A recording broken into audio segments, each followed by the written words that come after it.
이전에 먼저 영상 한 편을 보겠습니다. 우리 김혜영 선교사의 동영상입니다. 준비됐습니까? 뒤에 조명을 다 꺼주시기 바랍니다.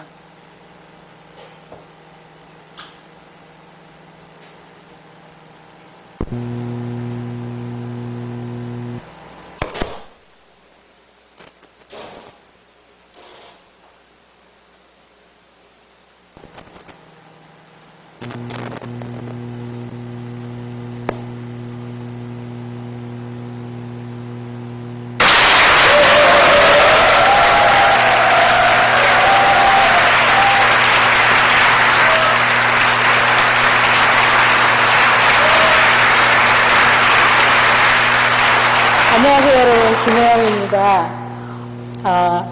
소개드렸듯이 저기 있는 저 인물입니다.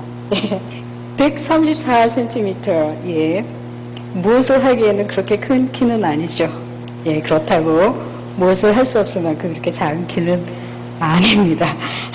저는 이 키가 굉장히 아쉬웠습니다. 그리고 원망스러웠습니다. 싫었습니다. 그런데 이것을 다 뒤집어서, 제 인생을 바꿔버렸고 작은 거인이라는 이야기를 듣게 됐습니다. 제가 어떻게 제 인생을 바꿔왔는지 여러분하고 한번 나눠보겠습니다.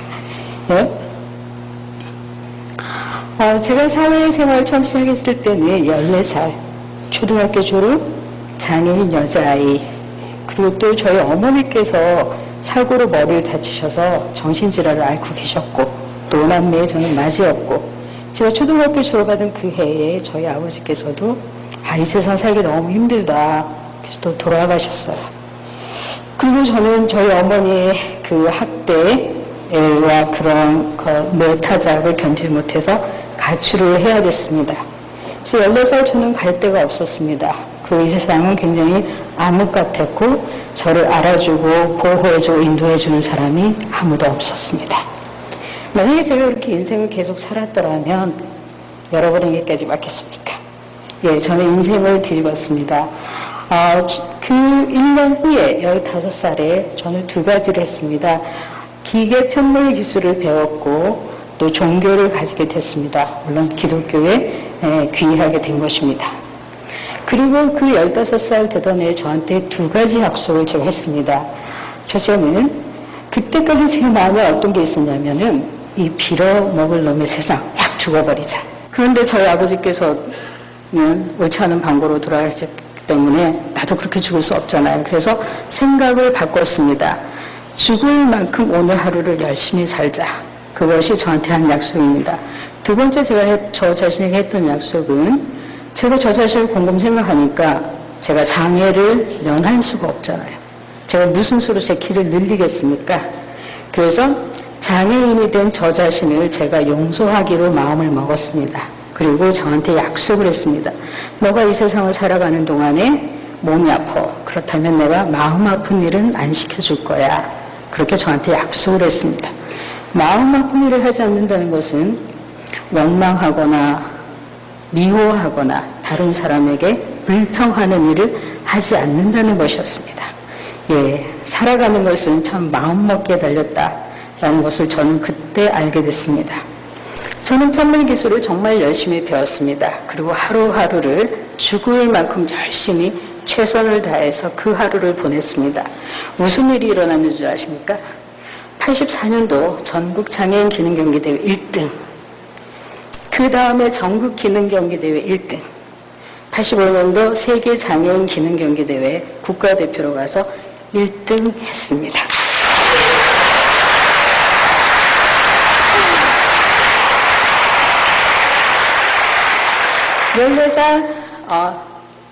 초졸 가출소녀, 대한민국 최고의 기술자가 된 것입니다. 저는 잘 나갔습니다. 성공하며 20대를 맞았습니다. 그렇게 경쟁하고 성공하던 그 어느 날 쓰러졌습니다. 그리고 저의 인생을 돌아보게 됐습니다. 내가 이렇게 성공하다 살 것인가? 아니다. 그렇다면 무엇인가 좀 더 보람 있는 일을 해야겠다. 그렇게 마음먹고 있는 중에 제가 하나 도전을 받았습니다. 거창고등학교에 직업선택의 10계명을 제가 발견한 것입니다. 그리고 그 마지막에 이런 말이 있었습니다. 나를 필요로 하는 곳으로 가라. 근데 그때까지 저는 제가 원하는 일, 필요로 하는 일을 하고 있었던 것입니다. 그럼 나를 필요로 하는 곳은 어디인가? 네, 아프리카 보츠와나였습니다. 한국인 선교사들이 그곳에 가서 직업학교를 세웠고 편물, 양재, 목공, 교사, 자원봉사자를 모집한다는 광고가 제 눈에 들어온 것입니다. 아, 그렇다. 여기를 가야겠다. 내가 한국 사회에서 성공하고 경쟁하면서 힘들어할 것이 아니라 좀 더 다른 문을 한번 열어봐야겠다. 그렇게 마음을 먹고 20대 중반 저는 한국에서 아프리카로 보츠와나로 날아갔습니다. 사실 내가 아프리카 가서 이 아프리카 대륙을 확 뒤집어 엎어야겠다. 뭔가 이 아프리카 사람들을 구원해야겠다. 그런 원대한 꿈을 품고 간 것이 절대 아닙니다. 그냥 한 1년쯤 가서 자원봉사하면 조금 영어라도 배워오겠지. 그런 마음으로 가게 된 것입니다. 제 자신을 한국에서 아프리카로 옮기니까 놀라운 일들이 제 인생에 일어났습니다. 그것은 저도 예측하지 못했던 그런 변화였습니다. 제가 10대 때 제 자신의 마음을 바꿨다면 20대에는 그 아프리카 사람들이 저를 바꾸어 주었습니다. 어떤 일이 첫째로 일어났냐면 서울에 있을 때는 제가 원 오브 댐의 인생을 살고 있었던 것입니다. 그 많은 성공한 기술자들 중에 한 명. 그런데 제가 아프리카로 가니까 only one의 사람이 되었습니다. 90년도 당시에 아프리카 보츠와나에 저만한 편물 기술을 가진 사람이 그 나라에 없었습니다. 편물 기능 시험 관리를 했고 출제를 했고 제도로 세링시켰습니다. 굉장히 보람있죠? 그 다음에 또 그 한국에서는 제가 전혀 들어보지 못한 말을 그 보츠와나에서 듣기 시작했습니다. 보츠와나 그 기술학교 청소년들이 그 남녀 학생들이 특이한 여학생들이 저를 볼 때마다 이렇게 얘기를 합니다. You are so beautiful. 예, 통역이 필요하신가요? 예, 여기. 그래서 그 나라말로 이렇게 얘기합니다. 왜나 너 호몬 때 예뻐. 타타 무지하게. 세상에 제가 한국에서 그런 말을 들었나요? 예, 남자친구에게도 못 들었어요. 한국 사람들은 저를 척추 장애인 김혜영 이렇게 대해주었습니다.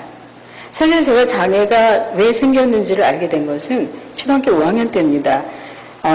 제가 여자로 태어났고 맏딸로 태어났는데 그것이 기분 나쁘다고 집안 어른들이 싸움이 일었고 그 와중에 저희 아버지가 술을 먹고 저를 이렇게 밀치고 던지는 바람에 척추의 장애를 입게 되었다고 제가 알고 있습니다. 그런데 한국 사람들은 저희 부모님은 친구들은 다 이게 너 잘못이야 라고 말을 했습니다. 그래서 한국에서 자랄 때는 제가 기능인으로 성공하고 금메달을 따도 여전히 제가 척추 장애인 김영이라는 이것을 띄어내기가 너무 힘들었습니다. 제가 아무리 담대하고 건강하게 제 인생을 살아도 여전히 저는 한국 사회에서는 장애인이었던 겁니다. 근데 저는 작정을 했잖아요. 사람들을 미워하지 않기로. 보츠와나에 갔더니 그 보츠와나 학생들이 제가 무엇을 하든지 저를 갖다가 인간 김혜영으로 대해준 것입니다. 제가 칠판에 이렇게 가르치려고 쓰면 키가 작잖아요. 바닥에 이 받침대를 갖다 줍니다. 같이 마을에 이렇게 길을 가면은 제가 천천히 걸어가니까 허리 아프니까 많이 못 걸어가잖아요. 아이들이 등을 내밉니다. 업어줄게. 예, 빨래 하려고 갖다 내놓으면 달려와서 빨래 다 해주고 그런 사랑을 받기 시작했습니다. 그러면서 와서 저한테 이렇게 얘기하는데 무엇을 하든지 너 너무 이뻐. 너무 이뻐. 세상에 그 아이들이 저를 그렇게 사람으로 여성으로 인간으로 대해주는 You are so beautiful 이라는 그 한마디가 저 자신을 완전히 뒤집었습니다. 1년 계약하고 갔는데 오지 못했습니다. 예, 1년이 3년, 5년, 10년, 14년이 걸렸습니다. 4년이 지났을 때는 그 학교가 문 닫았습니다. 뱅크럽이 됐습니다. 저 혼자 남았습니다. 나도 가야지. 그런데 학생이 와서 저한테 이렇게 얘기했습니다. You must be here. 너 여기 있어. Teach us. 가르쳐줘. 그 학생들은 저한테 저를 동양에서 온 조그만 여자로 대하지 않았습니다. 선생으로 대해줬습니다. 그 아이들 앞에 나 영어 할 수 없어. 나 대학 나오지 않았어. 나는 장애인이야. 나는 힘이 없어. 라고 변명할 수가 없었습니다. 그래서 그 모두가 떠난 그 자리에서 할 수 없이 그 학교의 교장 선생님이 됐습니다.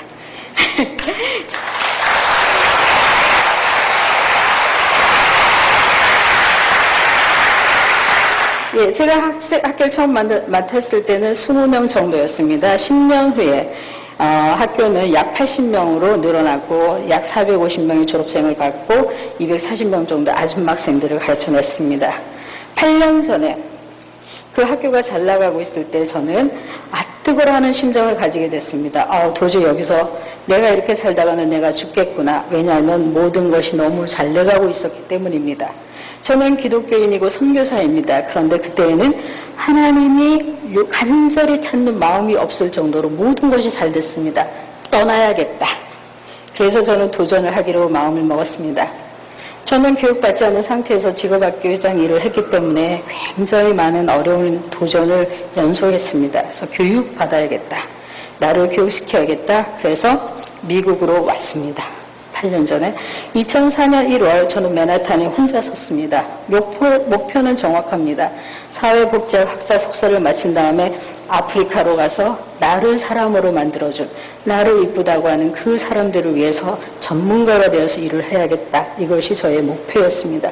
미국에 왔을 때 제 수중에는 아무것도 없었습니다. 저를 도와주려고 하는 사람도 없었고 제가 그 밤에 어디서 자야 될지 아무런 대책은 없었습니다. 14년 무보수로 일을 했습니다. 아프리카에서. 그런데 이 뉴욕에 올 때 제가 두 가지를 가지고 왔습니다. 하나는 자부심입니다. 나와 같은 인생을 산 사람이 있으면 나와보세요. 예, 없을 것 같았습니다. 이 맨하탄에 다니는 누구하고 맞짱을 떠도 제가 이길 자신이 있었습니다. 예, 또 하나는 믿음입니다. 그 칼라리 사막에서 저는 저를 믿을 수가 있었습니다.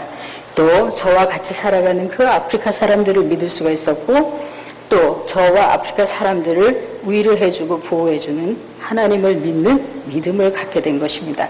그 믿음을 가지고 이 미국에 왔는데 사람 없는 아프리카에서 인생을 만들어냈는데 이 사람 많은 뉴욕이 무슨 문제가 있겠습니까? 그런 자부심을 가지고 저의 유학 생활을 시작했습니다. 저의 믿음은 맞았습니다. 인생은 콩 심은 데 콩 난다 라고 저는 말을 합니다. 아프리카 14년 무보수의 인생을 하나님께서는 미국에 있는 한인들이 저의 학비를 십시일반 걷어서 다 보태주셨습니다. 저는 대학 4년, 대학원 1년을 무사히 잘 마쳤습니다. 저는 오늘 여러분들한테 꼭 말씀드리고 싶은 것은 제가 미국에서 공부할 때 정말 많은 분들의 도움을 받았습니다. 제가 공부를 잘 마칠 수 있도록 용기를 주고 기도해 주시고 헌금해 주시고 공부 끝까지 마칠 수 있도록 해주신 거 너무너무 감사합니다. 이 교회를 빌어서 우리 뉴욕에 계신 분들에게 감사 인사를 드립니다. 정말 고맙습니다.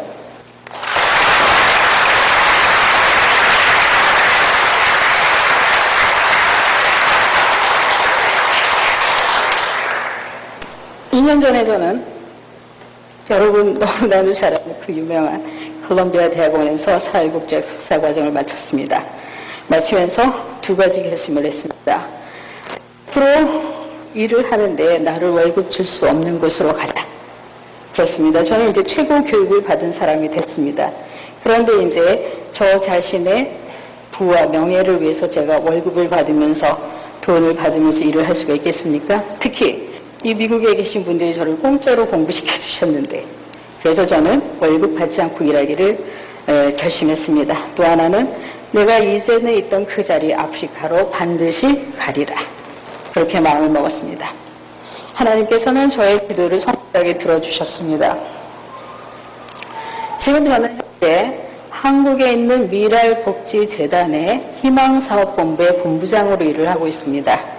그리고 아프리카 지역 총책임자입니다. 희망사업은 아프리카 지역의 학교 지워주기 프로젝트입니다.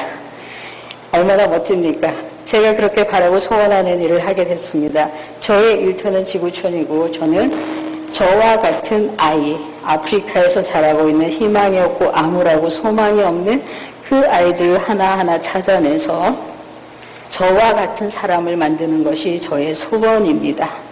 그래서 저 사람을 만났기 때문에, 저 한국 사람을 만났기 때문에 네 인생이 이렇게 변했다라고 말할 수 있는 그 아프리카 아이들을 하나씩 건져내는 것이 여기까지만 저의 보겠습니다. 소원입니다.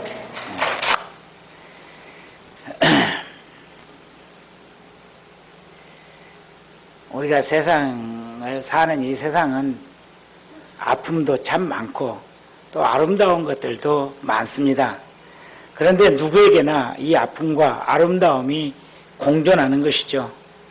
어떤 사람에게는 아픔보다는 아름다움이 더 커서 그 인생이 행복하다고 생각을 하고, 또 어떤 사람은 아픔이 아름다움보다 커서 자기 인생이 힘들고 고통스럽다라고 생각하게 됩니다. 우리가 방금 본 이 김혜영 선교사의 영상을 보면서 김혜영 선교사는 어린 시절 세상에서 아름다움보다는 큰 아픔을 지니고 살았습니다. 부모에게 학대받고 버림받았습니다. 지금 여기 장녀로 태어나신 분들 많이 계시죠? 아버지가 던져버리지 않아서 장애인 아닌 것을 부모님께 감사하시기 바랍니다. 이분은 그렇게 부모님에게 학대받고 버림받고 그래서 집을 가출해야만 했었습니다. 죽고 싶었다고 합니다. 죽기로 결심을 했었다고 합니다. 이 김혜영 선교사님의 이 간증을 우리 성도들에게 영상으로 보여드리기 위해서 많은 동영상을 보았습니다. 그런데 거기에 보니까 죽고 싶었는데 밤에 밖으로 나갔더니 밤하늘의 별들을 보게 됐는데 너무너무 아름답더랍니다. 그래서 그 아름다운 별들을 내가 죽으면은 못 배웠거나 싶어서 죽을 수가 없었다고 합니다. 그래서 살리는 용기를 갖게 되었습니다. 그리고 그가 하나님께서 만나주셔서 크리스찬이 되었죠. 믿게 된 것입니다. 하나님께서 자신을 사랑하신다는 것을 깨닫게 되자 그 하나님의 그 사랑은 밤하늘의 별들보다도 더 아름다웠습니다. 하나님의 사랑은 그의 모든 아픔을 다 잊게 해 주었습니다.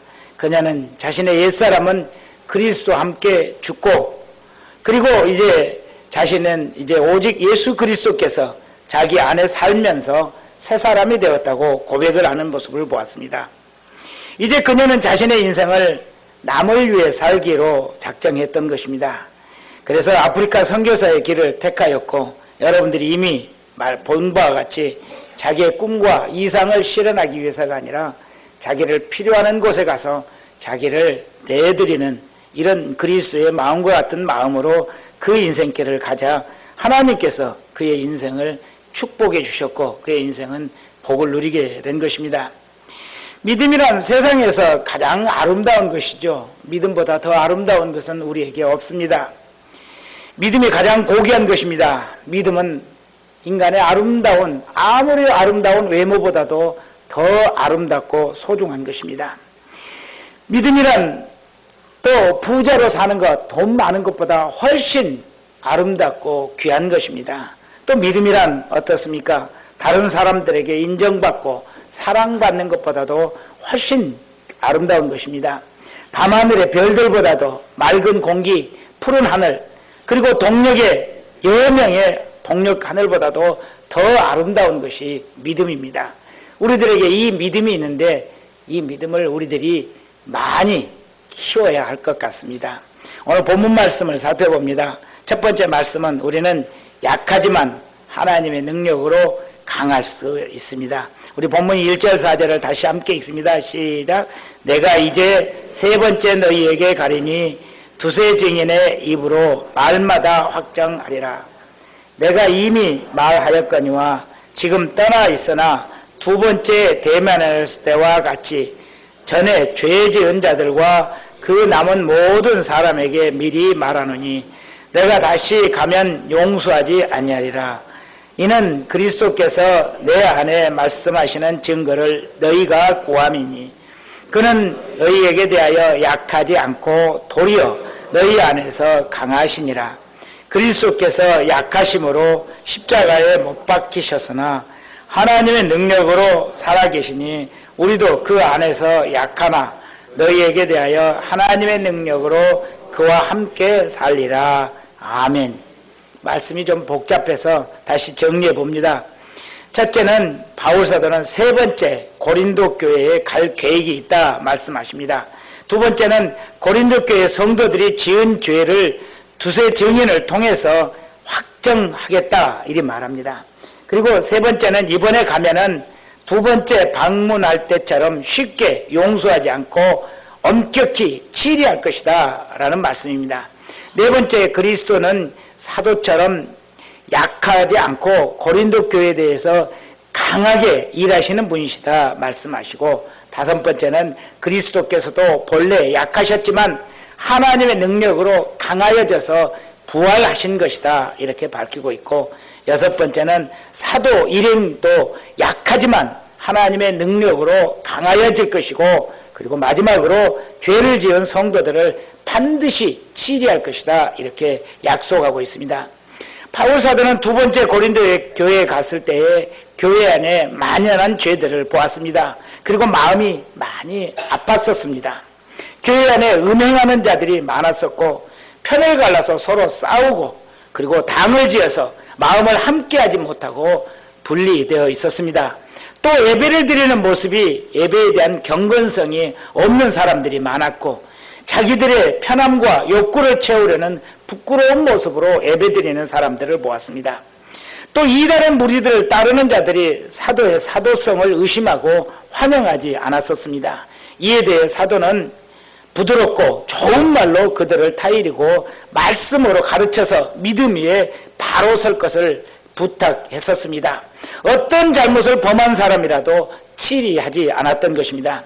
그런데 지금 마케도니아에 전도하고 있는 이 순간까지도 일부 사람들이 회개하지 않고 오히려 더 세를 규합하면서 바울 사도를 대적하려 한다는 것을 듣게 된 것입니다. 오늘 본문은 이런 고린도 교회를 3차 방문하려 하면서 좋은 말로 부드럽게 말씀으로 변화시키려는 사도의 좋은 뜻을 이해하지 못하고 오히려 바울 사도가 아무것도 할 수 없는 것처럼 무시하면서 잘못된 길을 계속 가는 자들을 반드시 그리스도의 이름으로 치리할 것이라 경고한 것입니다. 그러면 자신이 약해 보이지만 강하게 이번에는 자신이 약해 보이지만 강하게 치리할 것을 강조합니다. 그리스도께서 약하셔서 십자가를 지셨지만 하나님의 능력으로 강하여져서 부활하신 것 같이 자신도 이제 하나님의 능력으로 강하여져서 반드시 엄하게 치리할 것이라고 경고한 것입니다. 여러분은 어떻습니까? 바울 사도가 만약 우리 교회에 오셔서 우리들의 신앙을 점검하고 잘못된 신앙을 가진 자들을 증인을 세워서 조사를 한다면 잘못된 신앙을 가진 사람들을 엄하게 치리한다고 가정할 때에 여러분은 괜찮으시겠습니까? 당당하게 나서실 수 있겠습니까? 바울 사도가 오시는 것을 환영하고 신앙생활의 전반에 거쳐서 부끄러움이 없다고 대면하실 수 있겠습니까? 우리 김혜영 선교사님의 말씀에 이런 말씀이 있죠. 내 필요를 채우고 내 목적을 달성하기 위해서 내 유익한 곳을 찾는 것이 아니라 나를 필요로 한 곳을 찾아갔다라는 말을 보았습니다. 그래서 아프리카로 떠났다고 합니다. 우리 주가인교회에서 우리들이 신앙생활하면서 아프리카로 떠나지 않는다 할지라도 우리 주가인교회에서 나의 유익과 나의 필요를 위해서 신앙생활하는 것이 아니라 나를 필요로 하는 주님께 헌신하고 다른 사람들이 행복하게 해드리기 위해서 신앙생활하려는 신앙 자세를 우리들이 가져야 할 것입니다. 이제부터라도 교회에서 나를 필요로 하는 것이 어디인가 살펴보고 내가 수고할 것이 어디인지를 찾아서 주님을 위해 성도들을 위해 자신이 사용되는 그런 신앙생활을 하도록 노력해야 할 것입니다. 두 번째 보는 말씀은 우리는 자신의 믿음 안에 있는지를 우리 자신이 믿음 안에 있는지를 확인해 보아야 합니다. 5절 다시 함께 읽습니다. 시작. 너희는 믿음 안에 있는가? 너희 자신을 시험하고 너희 자신을 확증하라. 예수 그리스도께서 너희 안에 계시는 줄을 너희가 스스로 알지 못하느냐? 그렇지 않으면 너희는 버림받은 자니라. 바울 사도는 죄를 떠나지 못하는 고린도 교회 성도들에게 자신을 시험하고 확증하라고 합니다.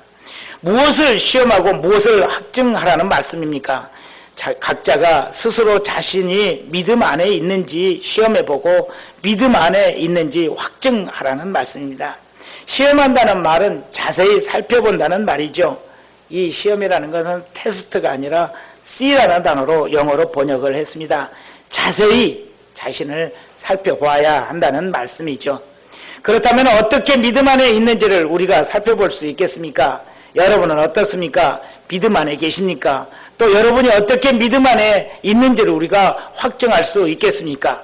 하나님을 믿는 믿음이 있고 교회에 다니기 때문에 믿음 안에 있다고 생각하십니까? 그렇습니다. 믿음이 있는 사람들은 하나님을 믿고 교회를 반드시 다니게 되죠.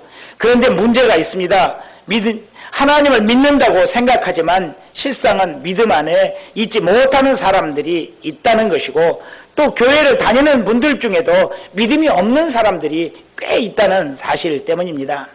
그렇다면 어떤 기준으로 우리가 믿음 안에 있는지를 살필 수 있겠습니까? 그 기준은 우리 안에 예수 그리스도께서 계시는지 예수 그리스도께서 계시지 않는지로 우리가 확정해 볼 수가 있다는 것입니다. 바울 사도는 너희 안에 그리스도가 계시지 않으면 버림받은 자다라고 말씀하고 있습니다. 너희 안에 그리스도가 계시지 않으면 하나님으로부터 버림받은 것이다 라는 말씀입니다. 그렇다면 여러분은 어떻습니까? 여러분 안에 그리스도께서 정말 살아계십니까? 여러분 안에 그리스도께서 계시는 것을 여러분들이 어떻게 확증해 볼 수 있겠습니까? 사람이 자기 자신을 객관적으로 살펴보는 것은 매우 힘든 일입니다. 그렇지만 굉장히 중요한 일입니다. 사람은 남을 보기는 쉽고 남을 비판하고 판단하기는 쉽습니다. 그런데 진정 자신을 살펴보는 것이 더 중요한 것인데 이것은 어렵고 그에 대해 게으른 것입니다. 하지만 어떻습니까? 자신의 인생이 성숙한 인생으로 살고자 하는 사람은 꼭 자기 자신을 늘 살피는 그런 주의를 기울여야만 할 것입니다. 어린아이들이 공부를 하기 위해서 학업을 성취하기 위해서 학교에 갑니다. 그러면 선생님들이 어떻게 합니까? 그 아이의 학업 진도를 알기 위해서 여러모로 노력을 합니다. 학문의 진도를 살피기 위해서 시험을 보게 하기도 하고, 또 대인관계의 진보를 보기 위해서 친구들과의 관계도 자세히 살피게 됩니다. 또 인격의 성장을 살피기 위해서 직접 대화도 하고 또 심부름을 시켜보기도 하고 다른 어떤 일들을 맡겨보기도 합니다. 그러면서 여러 면에서 학생의 성장을 체크하게 되는 것이죠. 이와 마찬가지로 우리도 신앙생활을 하면서 우리의 신앙이 제자리에 늘 그 자리에 있는지 아니면 잘 성장하고 있는지 쉬지 않고 살펴보아야 합니다. 이때 우리가 우리의 신앙을 살펴볼 때에 어떤 기준으로 살펴야 하는 것입니까? 어떤 사람들은 교회를 열심히 다니는지, 기도를 정기적으로 시간을 지켜서 잘 하고 있는지, 성경을 매일매일 읽고 있는지, 교회에서 얼마나 많은 일을 하고 있는지 등등으로 체크합니다. 이런 체크들 또한 매우 중요한 것들입니다. 그런데 또 어떤 분들은 자신의 신앙을 이렇게 체크합니다. 자신의 신앙 수준을 체크할 때 자기의 기도를 했는데 얼마나 하나님이 응답을 잘 해주시는지, 남들보다 성경 지식이 얼마나 더 좋은지, 또 교회에서 목사와 성도들에게 얼마나 더 인정을 받고 사랑받고 있는지, 이런 것들로 체크하시는 분들이 있습니다. 그러나 이것은 모두 옳지 않는 체크 방법임을 아시기를 바랍니다.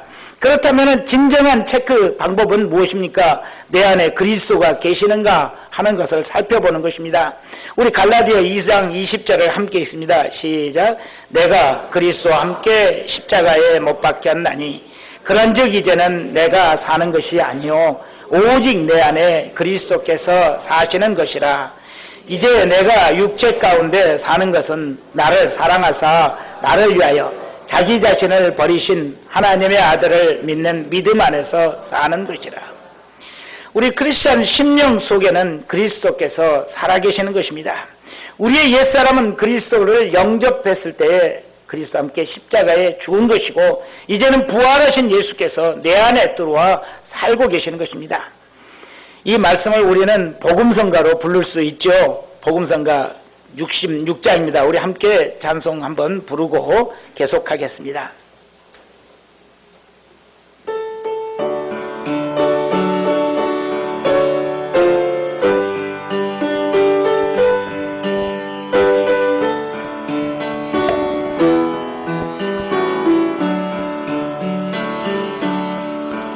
내가 그리스도와 함께 십자가에 못 박혔나니 그런 줄 이제 내가 산 것 아니요 오직 내 안에 예수께서 사신 것이라 이제 내가 육체 가운데 사는 것은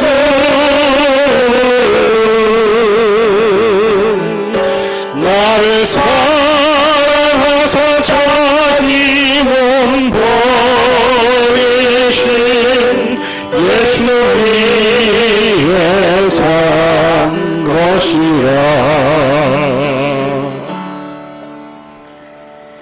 그리스도인은 그 안에 그리스도께서 살고 계심을 알고 인정할 수 있어야 합니다. 여러분은 어떻습니까? 여러분 안에 그리스도께서 정말 살아 계십니까? 여러분 안에 그리스도께서 살아 계시기를 바랍니다. 그렇다면 어떻게 그리스도께서 우리 안에 살아 계시는 것을 알 수 있겠습니까? 또 말씀을 통해서 우리는 이것을 확인해 봅니다. 우리 말씀 함께 있습니다. 시작. 너희가 내 안에 거하고 내 말이 너희 안에 거하면 무엇이든지 원하는 대로 구하라. 그리하면 이루리라.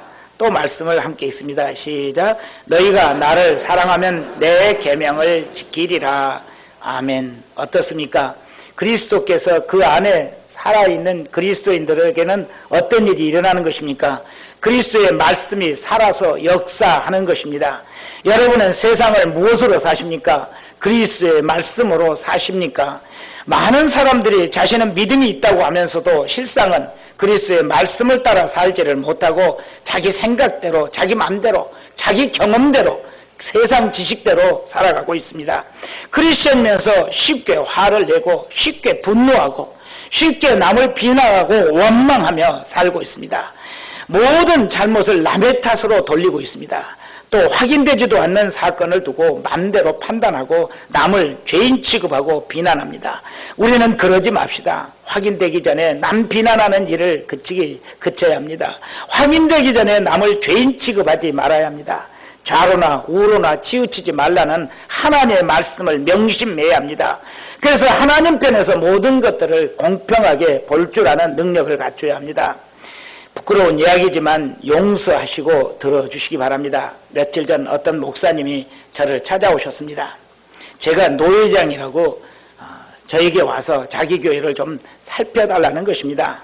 그 목사님이 요청하는 것은 교회 성도들 중에 일부가 자기를 너무너무 힘들게 하니 노회에서 조사를 나오셔서 목사님을 따르는 성도들과 따르지 않는 성도들을 구분해서 분리해서 교회를 분할해달라는 요청입니다.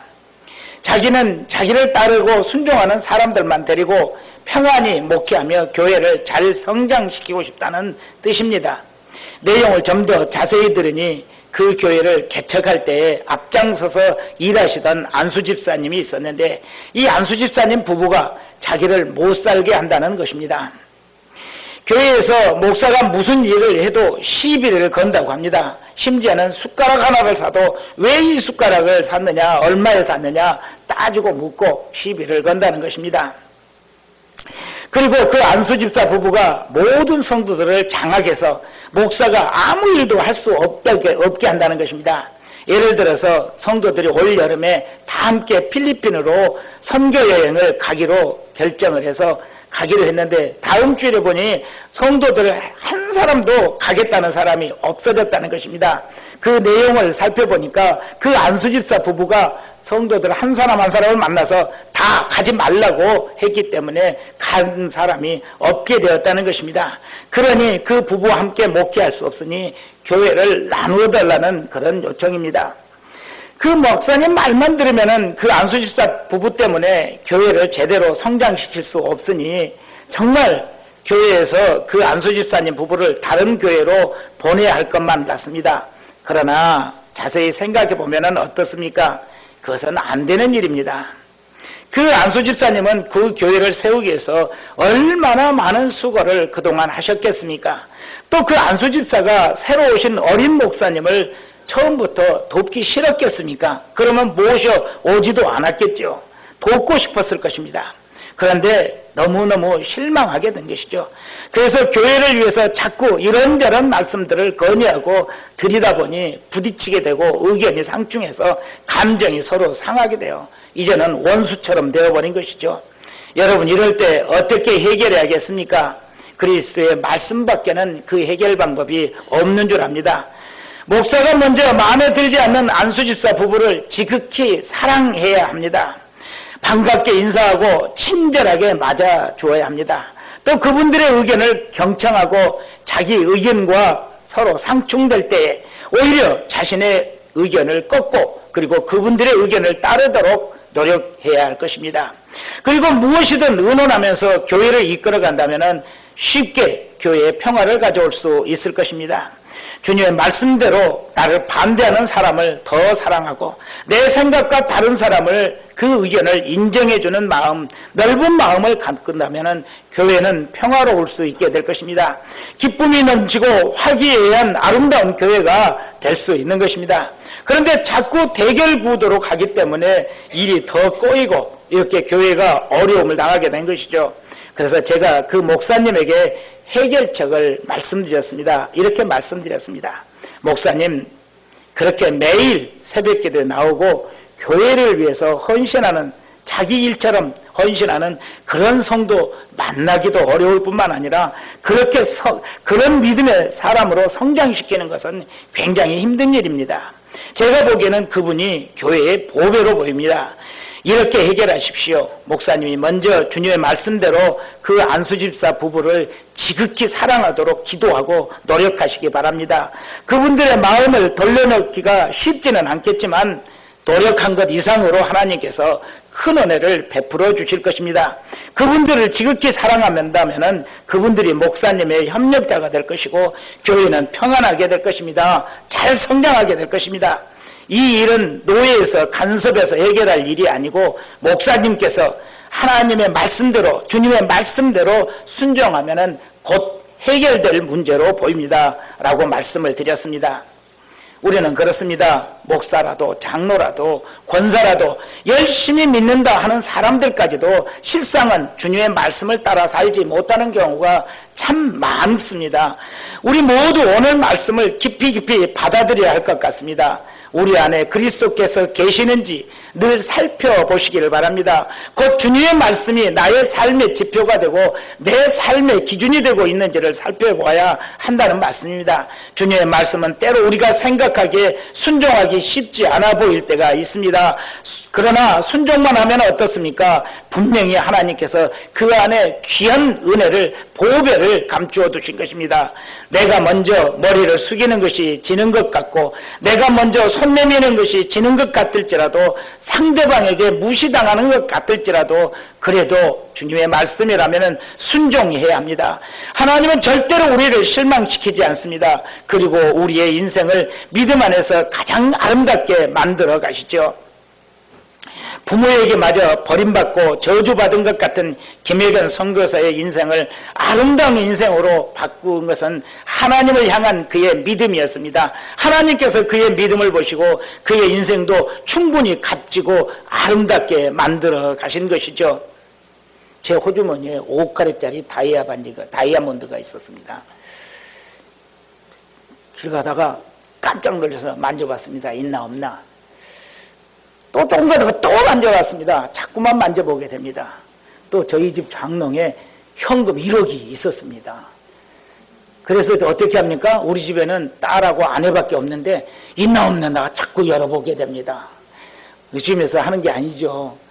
귀한 것은 자꾸 우리가 확인을 하게 되는 것입니다. 진짜 다이아 있고 진짜 1억 없습니다. 오해하지 마세요. 그런데 1억보다 귀한 다이아 5카렛보다 더 귀한 믿음이 내 안에 있는데 이것이 있는지 없는지 우리가 어떻게 확인 안 해보고 산단 말입니까? 말씀을 맺습니다. 여러분의 신앙이 정말 바른 신앙인지 늘 점검해 보시기 바랍니다. 여러분 안에 그리스도께서 살아계시는지 늘 확인하고 확정하시기 바랍니다. 여러분의 삶의 행위가 주님의 말씀에 따라 살고 있는지 살펴보셔야 합니다. 그리고 주님을 마음 중심에 모시고 그리고 주님의 말씀대로 살 때 여러분들도 그 믿음을 따라 아름답고 복된 인생이 될 줄로 믿습니다. 여러분에게 이 아름다운 인생을 하나님께서 허락해 주시기를 간절히 축원합니다. 기도드리겠습니다. 고맙고 감사합니다.